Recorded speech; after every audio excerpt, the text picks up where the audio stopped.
Ritu, thanks a lot for taking us through all of the expectations of the poll. It's only a few more hours before we do get that policy decision. But for now, let's also talk about some key macros now.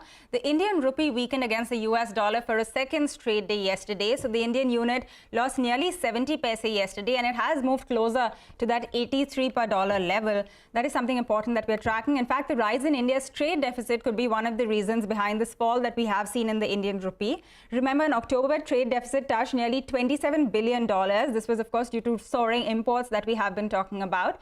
In a bid to reverse this trend, the government has now asked ministries to curb the import of non-essential items, and a ministry-wise list of non-essential imports has also been prepared for curbs for this reason. It has also asked them to ramp up their exports in order to help this deficit. So that is some important data that we are tracking on the trade deficit. But with that, we are also here to bring you some national updates. The winter session of the Parliament will begin today, and 16 bills are expected to be tabled in this session. My colleague Abhimanyu filed this report with all of the details that could be on the agenda. Abhimanyu.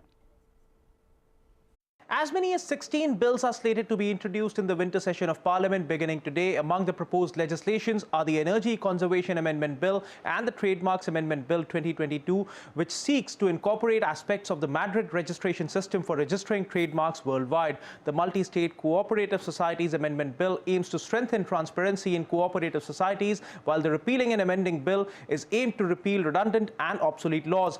Bills like the Electricity Amendment Bill, which is under scrutiny of a parliamentary standing committee, as well as the Telecom Bill, which is pending cabinet approval, and the Data Protection Bill in consultation stage, seem unlikely to be tabled in this session. The opposition is aiming to question the government on a host of issues like price rise, unemployment, EWS quota, misuse of central agencies, and the India-China border situation. The Gujarat and Himachal Pradesh Assembly election results will also possibly affect the proceedings, as parties will try to corner their rivals after the results.